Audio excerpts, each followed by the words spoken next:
he just hold the scouts back.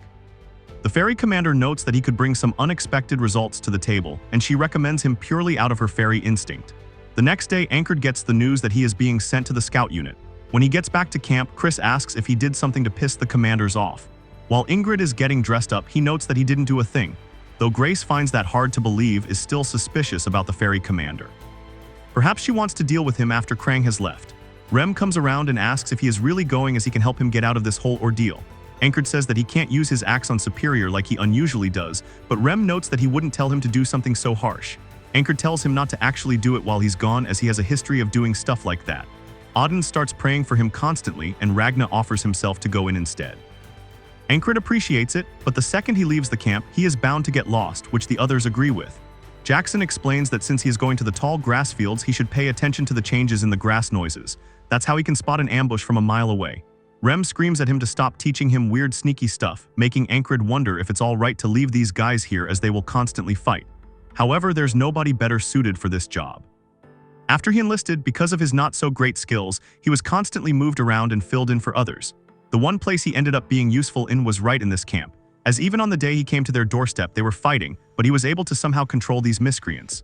Encrid tells them that is fine, and Rem wonders if he's brave or dumb. Jackson notes that he should be thanking him, as he would be the one with a hole in his heart by now. Though Rem thinks that he would be the one without a head, Encrid thinks that even if they are how they are still very good fighters, so it would be a shame to lose them. Thinking like this won't lead to much anyway. He knows where he is in terms of skill, and all he needs to do is get better. Since the scouts are going to the front lines, he can spend his time training his senses. Another member of the scouting unit tells him to focus, as they may be the same rank of squad lead. But he is the leader of this scout squad, so if he has a problem, they should fight it out. This is Andrew Gardner, scout squad leader. The others laugh at Encrid's expense, as he is from the outcast squad. He probably doesn't even know how to hold a sword properly. Andrew notes that if he does challenge him, he will try to not hurt him since he is already useless. He can't be more than that. He then makes a statement to the squad. If the enemy comes, they just bash their skulls in. Simple as that. Enkrid can't believe what he is seeing. The scout team, which is supposed to be silent, is now creating a ruckus out of nowhere. And the squad leader is also greener than a freshly sprouted flower. Will this mission really go well? Eventually, one of them finds some tracks, which Andrew recognizes as new tracks, so they should follow them and have themselves a succulent meal. Enkrid can't believe his stupidity. As news travel in a group of 20, is he seriously going to fight that many? Someone next to him starts laughing, as that's not a new track, as a gazelle. He begins talking with Encrid, noting that the squad leader is kind of obnoxious, isn't he? This is Henry, a member of the squad. Previously, he was a hunter in a mountain town, and he seemed to not care much about the squad leader. He struck up a conversation with Encrid, and they soon became acquaintances. Henry talked about the basics of hunting, which he found pretty useful. He notes that animals have separate paths they walk on in these fields. He will tell him more tomorrow. Because of the leader's incompetence, they spent the whole night searching for invisible news, and the scout squad's day was wasted. While trying to sleep, Encrid can hear Andrew bickering with himself, as he must get some results. Anything. The next morning, they arrive at a grassy palace, which Andrew recognizes as Green Pearl, or the uselessly tall grass field, as he likes to call it. He tells everyone that they will cross this grass and find the enemy scouts, then bring them back as prisoners and be rewarded. Henry finds this idea kind of whack, since they are supposed to scout first. But Encrid notes that it's the leader's command, so they must follow it. As they trek this grassy land, Encrid is surprised that Andrew isn't belly aching anymore and is actually taking this mission seriously now. Henry finds it strange that there's no animal droppings in the area, because food is abundant around here. There should have been at least a few. That's when a large feline creates a loud step and rushes past them. Encrid gets what's going on and grabs Andrew while telling everyone to stay down. And sure enough, arrows start flying, killing 2 squad members on the spot. Andrew finally gets that the enemy is attacking and orders everyone to run, which they do, but they are slowly picked off one by one without much of a fight. And Encrid is the last one left, completely surrounded. By using Jackson's listening technique, Encrid is able to get quite far from the ambushers and even dodge some arrows. But unfortunately for him, the enemy attacks from all directions, so he dies while thinking that they must avoid this spot. He tries to tell everyone not to go in there, but Andrew calls him a crazy bastard and threatens to beat him up if he keeps talking crap, since nobody will listen. Perhaps he has to make his way out of this place alone. With that in mind, he tries to run in a different direction at the moment of the attack, but the enemies still get him. Since Encrid has the power to repeat on his side, he doesn't worry and keeps trying and trying. One time, he got caught in the open by 20 crossbowmen who put him down like a rabid dog. Then after that, a squad of spearmen impaled him without mercy. Even when he managed to make it to the night, these bastards wouldn't stop searching for him.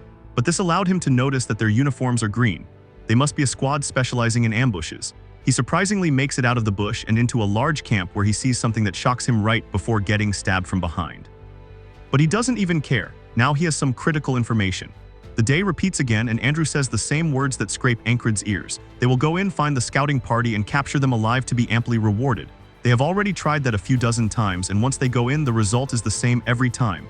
Nobody makes it out alive. He now knows that the Aspen are hiding something in that camp. He needs to find out what that is. But if he gives that thing up, he will not have to die. Perhaps this may be the end of all of this. But he knows one thing, that he will not run away from this wall. Nothing can stop him. Andrew tells him to get a move on, and one of the members says that he knows this bastard is a problem, but they should just go with it as he is sure that Andrew has issues of his own to worry about. Enkrid asks why he has to put up with that. There's a limit to how much he can take from a dumbass. Isn't he tired of taking orders from a child, or is he perhaps kissing his ass so much in hopes of getting something? Before the guy can get mad, Enkrid pushes him away, making Andrew ask if he is disobeying his direct orders. Enkrid says that it's nothing like that. He's going to become the commander from now on. Whether they like it or not, even if he doesn't like Andrew, he knows that from everyone. He survives the longest alongside that guy and Henry. That guy especially fights like a beast. Fitting of his appearance. He is the most skilled one in this squad, but he doesn't scoff at Andrew at all, so he has to be some bodyguard for him. Andrew draws his sword and says that he can take command only if he beats him, so he better get ready. Enkrid knows that a normal soldier would not have something like a bodyguard, and Andrew seems pretty trained. Considering his posture, he has little experience too given his skill level, so he must be some lord's son or something. However, that doesn't really click, as the son of a lord wouldn't have to be worried about getting results. Perhaps he's a fallen noble. Andrew notes that based on his pathetic skills yet strangely high rank, he must be some sore loser who only trains in hopes of getting paid. He is different than he is, and he has an important mission to fulfill. Before he can say anything else, Enkrid says that he talks too much, so he should come here already, as he won't even use a sword to make it fair.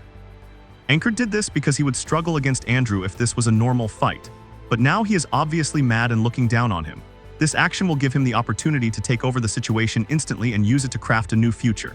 With one blow, Andrew is on the ground, much to the surprise of the others. Enkrid says that he is the commander now, and he hopes that they won't have a problem with that because he won't care anyway. Nobody says anything, not even the bodyguard. So Enkrid has completed his first step. Later that day, they go through the bush like usual, with one of the soldiers wondering what Enkrid is thinking. Suddenly, he asks Henry what his dream is, who says that he wants to marry a beautiful woman who runs a flower shop. Enkrid notes that to do that, he must survive today. He asks another soldier what his dream is, who says that his lover just had a baby, so he hopes to raise it together. Enkrid tells him that if he doesn't want that child to grow up without a dad, he needs to make it out alive. He asked the other two soldiers the same thing, with one saying that he wants to open up his own business and the other simply wishing to return home. Finally, he gets to Andrew, who wants to fulfill his mother's dying wish to revive House Gardner. Enkrid feels like all of their responses are the same, as they all must live in order to fulfill them.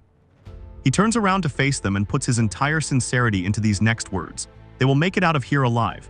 He did this because he needs these guys to trust him, and there is nothing more motivating than remaining alive. So with the enemy appearing soon, he plans to break through first. He suddenly orders Henry to shoot an arrow in that direction, who sees nothing, but Enkrid commands him to do it. So he does, and hits a soldier square in the head. Everyone is surprised to see enemies around here. Enkrid tells Andrew to follow him while rushing in, who does so with annoyance in his face. But Enkrid is doing this to gain the upper hand in this battle and be the ambushers. The soldiers react quickly to Enkrid, but Andrew silences one and his bodyguard protects him from behind.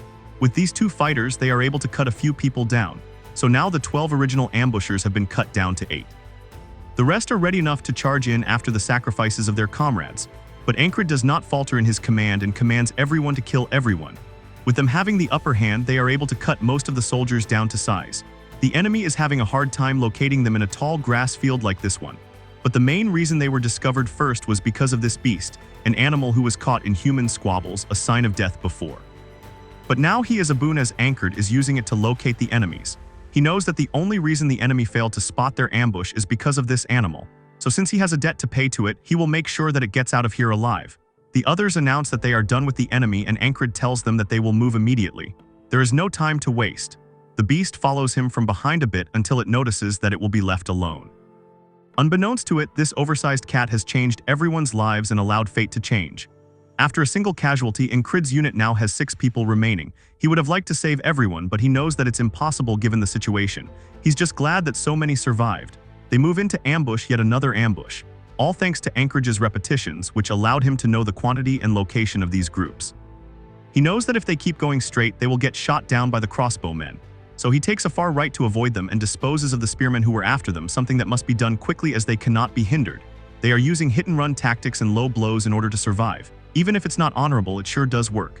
After taking the spearmen down, Andrew's bodyguard notices that he's overexerting himself. And since it's getting dark, they must find the exit now. He tells Encrid all of this, who only says that they are going further inside. He will also not accept any disagreements. They must obey and follow him. Suddenly, the bodyguard puts his blade at Encrid's neck and says that he should act accordingly. He has no plans to follow him to his damnation. Even if he has to kill him and desert him, he will find a way to live. Encrid notes that he must also know that it's too late to turn back. After the commotion they made, their retreat will be blocked by swarms of enemies. The bodyguard asks what the alternative is. Follow him into the pits of hell. Encrid pushes his sword away and says that he would like to make one thing clear. He wants to survive just as much as they do, probably even more considering what he did. Andrew previously thought that this guy would be some useless bastard just like his father who gave up on life and wasted the entire wealth of the house to drink his sorrows away. But he is not like that. He reminds him of someone else. He remembers his mother's dying words, "Their house is finished." But even so, she hoped that he would become a person who could lead everyone, so he should earn people's trust by becoming a leader and rebuild this family. Enner is like the person he always wanted to be. So when he says with such confidence in his eyes that they will get out of there, he has no choice but to follow him until they see the end. The bodyguard tries to change his mind, but Andrew says that Encrid is now the captain and a squad always follows their leader. With that out of the way, he tells everyone to crouch down and follow him until he gives another signal. The first step of the method to escape from this place is to take initiative and ambush the enemy to break the encirclement. They did that. So now for the second step, they have to be quiet. This is the critical point Encrid has found after many repetitions. Only at this exact time and at this exact place can they let the legions of soldiers pass them and come out of it alive. Everything is going according to plan. So now Encrid has reached the final step. When the sun sets, darkness rises, and the reason they failed to escape this place is clear. They eventually arrive at the enemy camp where Encrid wanted to be. The soldiers of Aspen are so adamant about protecting the field because they are hiding something in here that they don't want anyone to know about. Something that is life and death to them. So what would happen when something more important than catching them happened? If that happens, they will definitely find a way out of here and live to see another day. Encrid tells everyone that he will set the enemy camp on fire, which the bodyguard thinks is insane as they are literally in the middle and will probably be surrounded and killed. Encrid asks for his name, which he says is Mac. So Encrid tells him that he won't tolerate his disobedience anymore. He tries to say something, but Andrew tells him to be quiet, which surprises him quite a bit. However, he knows too that they can't do anything else but follow the commander as the clouds are covering the moon already. Encrid suddenly cuts a tent open, making Mac get ready for battle. But it's revealed that there's nobody inside, and Encrid moves like he knows what's going to happen since he is rushing through the enemy camp like crazy. Mac is more confused by the fact that they have not seen a single enemy yet. How is something like this possible when they are in their own camp? Encrid suddenly tells them to wait as they get near the middle as there are some soldiers nearby. He has infiltrated this camp at least a dozen times or so already. But when he noticed that flag and tried to touch it, the entire base suddenly shifted their attention to him and killed him. He explains to everyone that what the other soldiers in the grass field are trying to protect is that flag. That is their main objective here. So what would happen if that flag were to suddenly light a flame? Max still doesn't get how Encrid knows all of this stuff. But that's when he remembers the ferry company commander, as she was the one who appointed him to this position. The reason why this guy suddenly took control of the squad and infiltrated it was to complete a secret mission that was given to him. Encrid tells everyone that while they cause chaos, they will also run and split into groups of 2 from now on. One group will be the bait and the other will start the fire. Thinking he knows everything, Mac volunteers to be in the bait group, confusing Encrid as just moments before he was quite defiant. Although this is better for him anyway. He has dragged this squad into this encampment many times already, but has never had this many people, meaning that today is his best try yet and can probably do it. With that, they begin with Mac throwing a rock at a guard and running away, making the others rush to grab him as quickly as possible. With this opportunity, Encrid grabs a nearby torch and rushes to light the flag. But that's when a large, brutish man stands above him and strikes his torch down. Encrid is shocked as he did not hear him coming. This is a person he has not seen yet. He is not one of his variables. Where did such a beast come from? The brutish man calls him a rat, but Encrid tells him that he's too late already as the torch made it to a nearby tent, which caught fire quickly.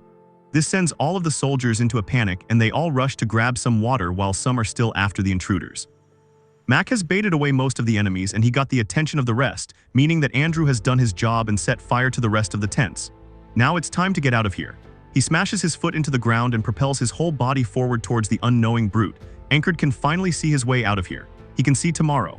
Unfortunately for him, in a split second, the brute dodges his attack and lands one of his own, slashing Encrid's side.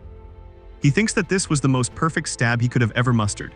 Yet he didn't even make a dent in this bastard. He cannot beat him. He can't do it with his current level. He barely managed to get out of that brown hell. He was ambushed there and killed 1,000 times. He thought that he had finally passed the wall for tomorrow. But perhaps this guy was the real wall all along. If he challenges him, only death will await him.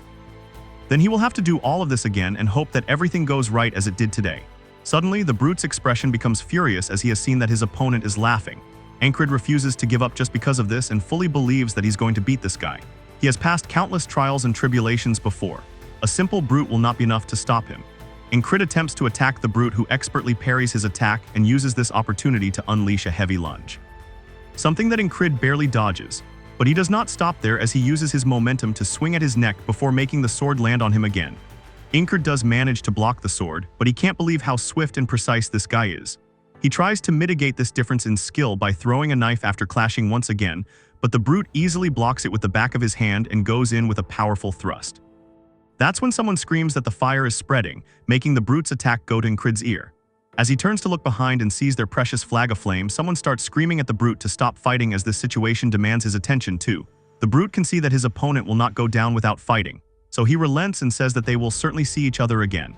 Encrid can't believe that he's backing away so easily. Perhaps he was not the true wall he thought he was before. That's not true, however. He is still someone he will have to overcome. He must improve if he wants to survive. That's when Andrew comes around and says that they have to leave now while they still can. The brute gives Encrid one last stare, making him sheath his weapon and command everyone to retreat. They do just that, and Encrid notices that one of them has disappeared, meaning that there are only 5 left in the squad. The bodyguard asks if this is it, or will their enemies send another pursuit team after them. Ink notes that they are busy right now and notices that Henry is lagging behind while some grave Aspen soldiers charge them. The squad refuses to let one of their comrades die while they are there, so they all charge the enemies and take care of them before they do the same to them.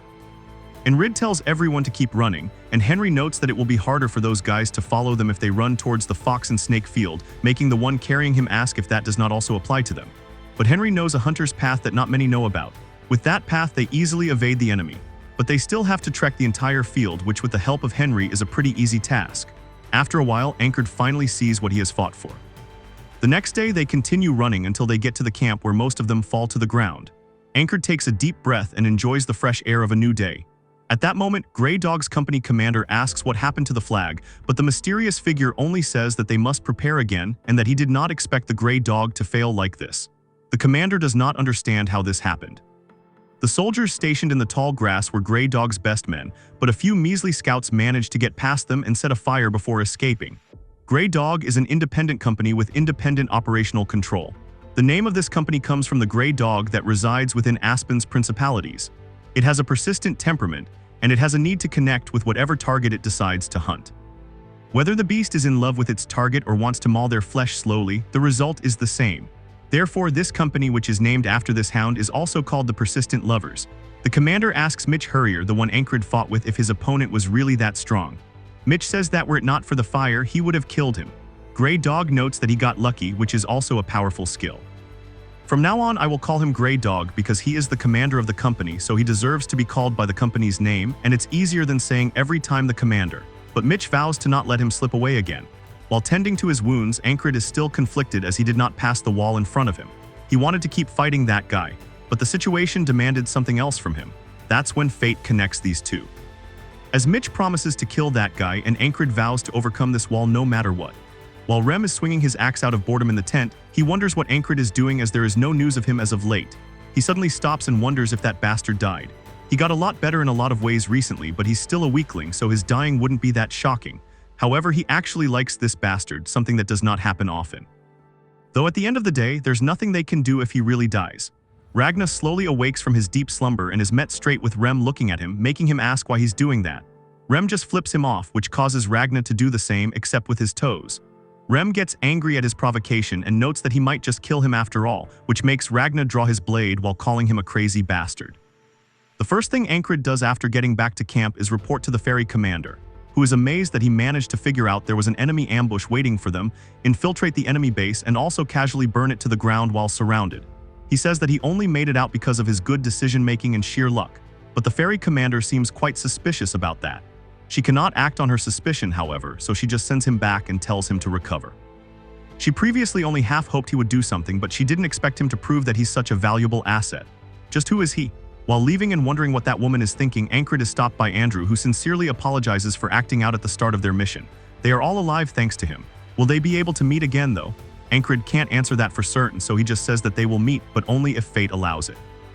Before he leaves fully, Andrew takes one step forward and bows deeply, something that all of them do. Encrid knows that he did good. Those 4 that are bowing now are alive thanks to his decisions. But was that really the best he could do? In the end, he still lost 2 squad members. And perhaps he could have saved them too if he were stronger.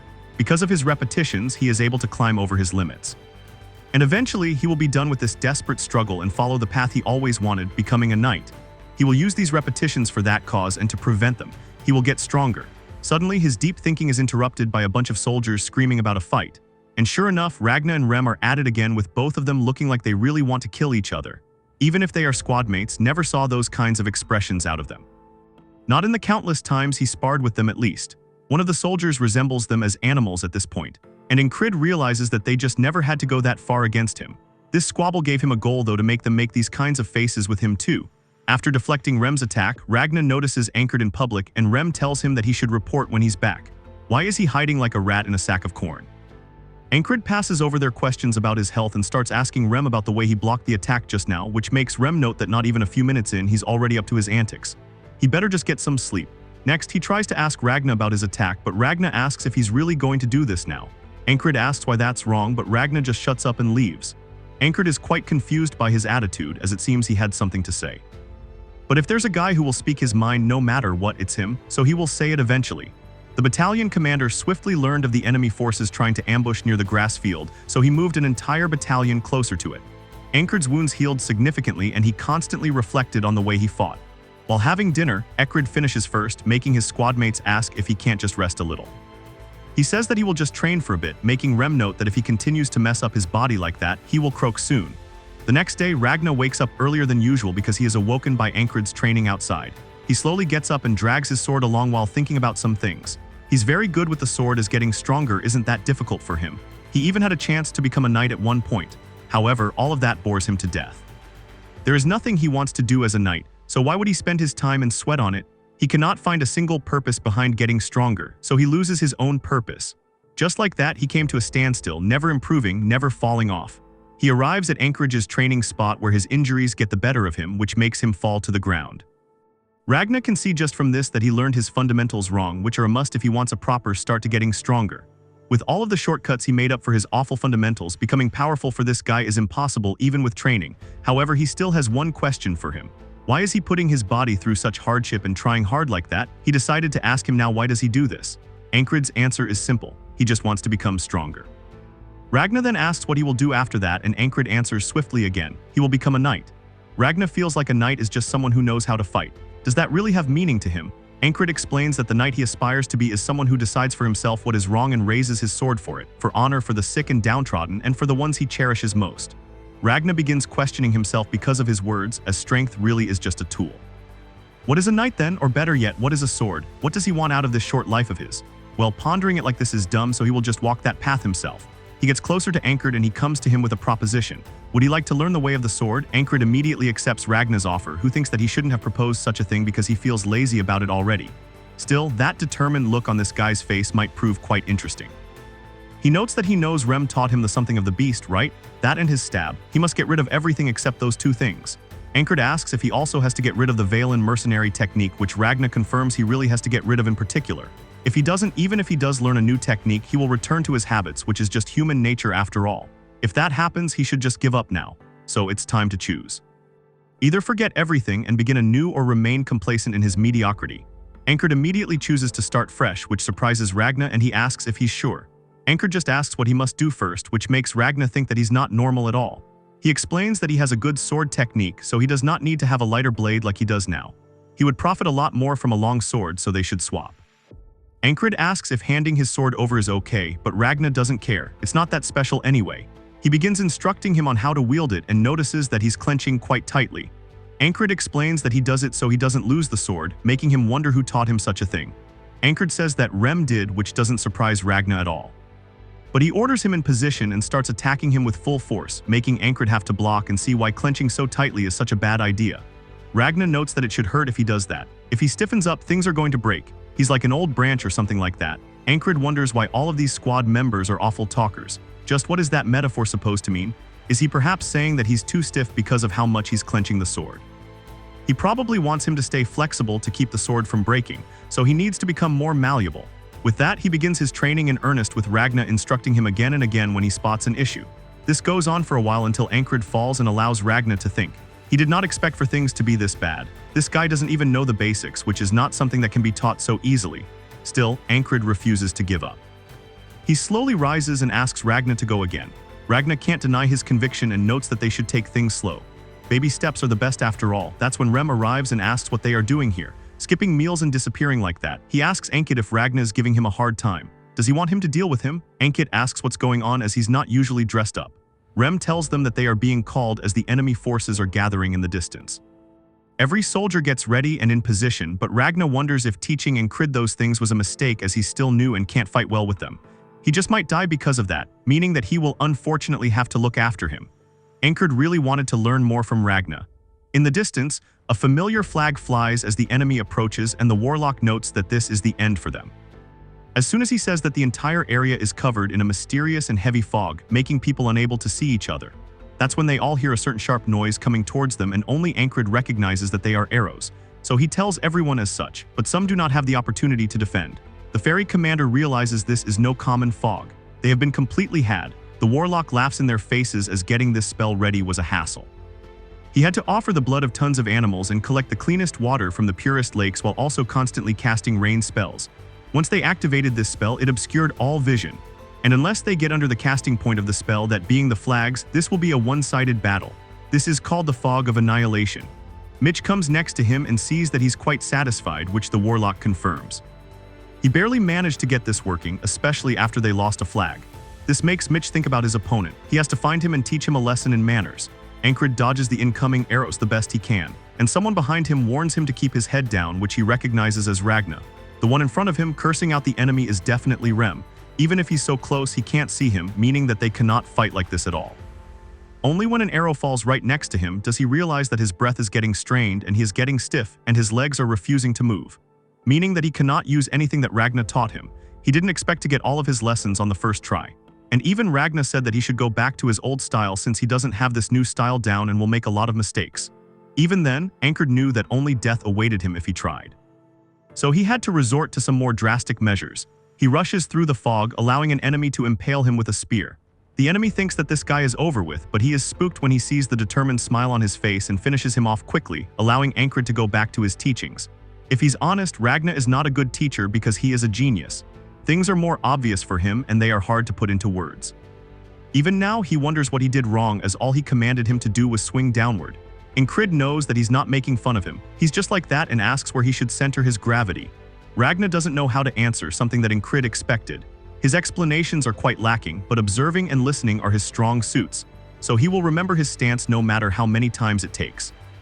He eventually arrives back in the fight and can deflect arrows, but he is still too stiff and chooses to let himself die once again so that he can continue learning. He does that until the 31st day where he becomes capable of flexible movement. Ragna notes that his steps have become quite fluid. Where has he learned that anyway? With that, he should be able to learn the basics. The 3 basic attacks are cutting, stabbing, and slashing. He should use the edge of the blade for defense. And if the sword is of good quality, he can use the sides too. The shortest distance between him and his opponent is called the line of attack. So using the sword is about blocking his opponent's line while extending his.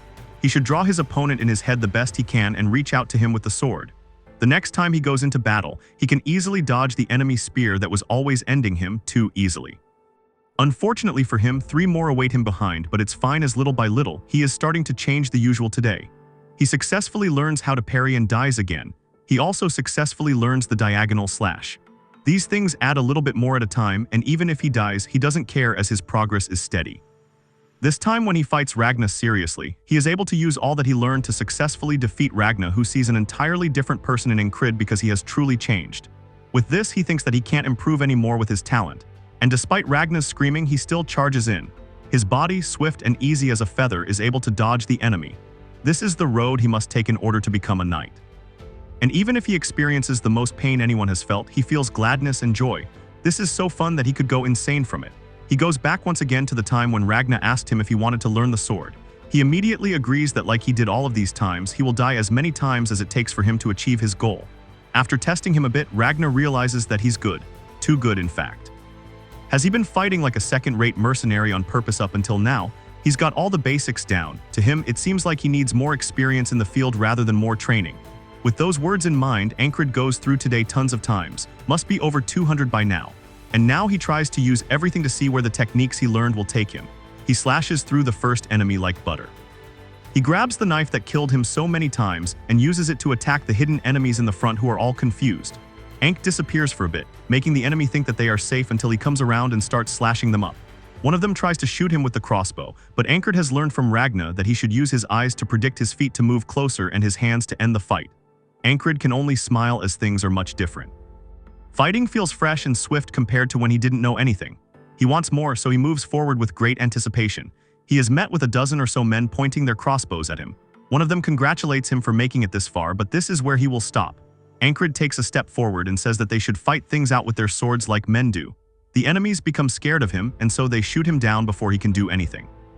Suddenly, he is dragged into the realm of the boatman who calls him foolish. As he has walked into his own grave, he must have lost his mind because of all the deaths he has suffered. Encrid wakes up again wondering why the boatman appeared just to curse him out for dying so many times. Rem asks why he has such a blank stare on his face, making Encrid think about him. He is the first one to call out the spell whenever it happens, and the enemy formation lacks any tact. They are only there to protect the flags. To find out, he asks Rem if he knows anything about spells. Rem asks why he would like to know, and Encrid excuses it as just making conversation. Rem asks if he even knows the difference between magic and spells, but Encrid only knows that magic is more common, which is true. Rem explains that a spell requires some type of medium, something that is very important in casting spells. They cannot exist without a medium, not like magic does. Encrid finally gets it. The fog appears because of the spell that uses the flag as a medium. So when the flag breaks, the fog disperses too. He asks Rem if his tribe uses spells too, which Rem has seen a few times, but there are not many actual spellcasters around. Most of them are hex casters, warlocks as they are commonly called. Encrid suddenly leaves as he has somewhere to go to train. Ragna notices that he knows all the basics. They have the same background, but does he know of the Oniak sword technique? About 500 or so years ago, there was a prodigy, a 1 in a million talent. The child, born on a sword farm, killed 12 bandits that attacked the farm with nothing but a fireplace poker. Having lost his parents at an early age, he began learning the sword, and a noble, having heard the rumors of his actions, took him in. That prodigy's name was Leonissus Oniak. However, even if he was gifted, he was also cursed. He began losing his strength at just 10 years old, and by 12 he was fully paralyzed. Just like that, a prodigy destined for greatness was lost to history. However, his dream of improving swordsmanship did not falter. So at the age of 20, he compiled all of the sword techniques and categorized them into 5 categories. The righteous elaborate sword, the heavy strong sword, the flowing confounding sword, the fast swift sword, and the gentle parrying sword. He rewrote the entire history of the blade. And with this, the Oniak family became the greatest house of the empire. And even today, his technique is used as a foundation for all swordsmanship. Even so, branches of these techniques began to appear, like the Western Swift Sword or the Eastern Kai Sword. Among these, the technique he personally developed branches from the Northern Heavy Sword and should be more useful than whatever Rem taught him. He should concentrate on one single point, forget everything around him, and only focus on his and the enemy's sword. He will show it to him first so that he can learn from it. Before Encrid can react, Ragna lets out a slash so swift and deadly that it cuts his neck. He knows that he nearly died. And that's when Rem comes around, asking Ragna if he wants to kill the squad leader. Ragna notes that people learn better while almost dying. He's just helping him out. Rem notes that he can't learn if he doesn't have a head.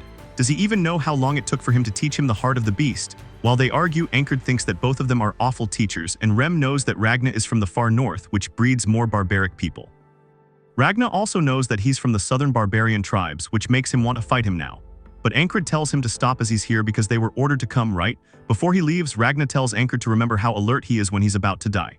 If he succeeds in concentrating on a single point, he will be able to do anything with the sword. As they get ready for battle, Encrid thinks that this technique is quite similar to the beast heart that makes him numb to death. Though there are some different key points, he needs to experience it to learn it. And as for the medium of the spell, he will just have to get rid of it and escape. With that, he adds another objective besides learning. He will destroy that flag. He knows that if he used his squad, it would be easy to get there. But he will go forward first until he knows that he cannot any longer. Concentrating on a single point proves to be useful as he died a lot of times because of how unprepared he was. To survive the assassin ambush, he trained his ears. To survive the battlefield, he learned the heart of the beast. But concentrating is proving to be difficult. Ragna tries to teach him again by just showing him. He should have felt the tip of the blade slow down or something along those lines. Enkrid still doesn't get it. Is the heart of the beast interfering with this? Ragna explains that everything else should fade besides his opponent's blade, which will give him the ability to predict the path of the sword. Enkrid knows that channeling his fear of death isn't the way to do it, so he asks Ragna how he did it. He notes that he could always do it, it's just easy for him. Enkrid knows that he won't get any good information from Ragna, so he will just have to figure it out on his own. He will keep practicing this concentration, but his first priority now is knocking that damn flag down. He should minimize casualties and charge in. When the fog drops, he screams at everyone to drop down and then orders them to shield, saving the lives of those who would have just died before. He has repeated this today 300 times already. He knows where the attacks come from, even with his eyes closed. He slays the first enemy without him even knowing he was there, and the second too. The others charge in, but they are all going into the meat grinder as Encrid is now determined to achieve something. Their commander tells them to rally and prepare for the attack, making Encrid smile as he can see fear on their faces. He charges in so hard that he goes through any blade and smashes the flag down. It took him 10 days to get here, but he finally succeeded. However, the fog doesn't disappear, which is strange as the flag is done for. The enemies circle and stab him all around, with one of them noting that he has been deceived. This gives Encrid enough information. There is only one real flag. The rest are fakes, so he must find the real flag. He charges in once again as he has a 1 in 5 chance to get it right. He orders everyone to shield themselves who cannot hear him, or rather are too confused to allowing the arrows to pass through and slay them. Encrid wonders why they aren't listening this time. Perhaps it's timing. He has to let them catch their breath. After another 3 days, he broke the second flag, which was a fake, meaning that he had 4 more to go. He spent another 5 days for the third flag, which was a fake.